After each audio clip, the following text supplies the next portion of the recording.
Well, let's take a look at European politics here. The recent European Union parliamentary elections, like 57% voter turnout of 400 million people across the 27 member nations. I think it was 57%. That might just have been France's turnout. Really doesn't matter. The 27 member nations, all but three, shifted from left to right. Those three being the Nordic countries, and we'll circle back to them. But what fueled such a broad and consistent shift in ideology? What constant could there be in 24 of 27 nations simultaneously? Well, first is mass migration. Did you know that in France alone there are over 750 no-go zones? Well, this Sharia law issue is not limited to France, of course, but I just threw that one in there. Circling back to the Nordic countries, Denmark, Finland, and Sweden, I believe, that didn't shift to the right in their EU parliamentary votes. They all have some pretty firm migration laws. They don't have the no-go zone issues.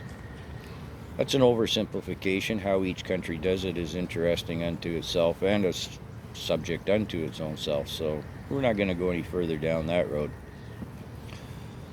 So, anyways, the mass migration issue, a constant all across Europe and the UK. The second issue could be titled Farming, Food and Fuel, or subtitled Net Zero.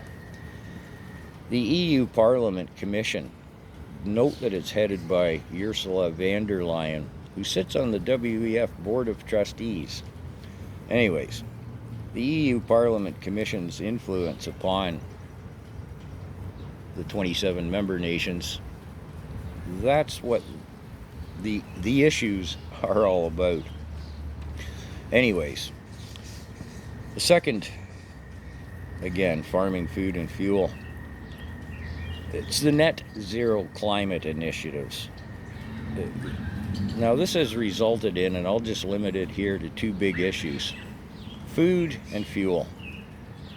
Food, the massive and widespread farmers' revolts all across Europe.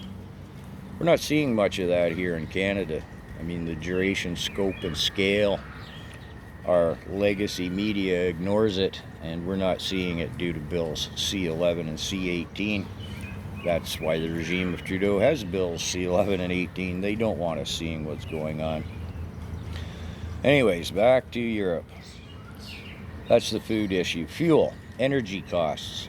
The nonsensical pursuit of the mythical green energy, think solar panels and wind turbines, that's sent energy costs skyrocketing while simultaneously degrading reliability all across Europe. This green energy renewable nonsense goes beyond just the pocket of the civilians, the consumer, but also puts the boots to the guts of the gross domestic product, profitability. Take a look at the appalling downturn in the European manufacturing economic powerhouse, Germany, just as an example. Now, at this point, some would argue that I'm oversimplifying energy and economics to the point of redundancy, as there are a host of other factors at play. But the focus here isn't just upon economics. Anyways, that's a brief and incomplete summation of why the European populace has and is swinging to the right to get away from the WEF's edicts. That's really what it's all about. Again, let's not forget, just as an example, Ursula von der Leyen, head of the EU Commission, sits on the Board of Trustees at the WEF. Anyways, in the next video on this subject matter, we'll take a look at how the left is responding to the shift to the right, because that's interesting.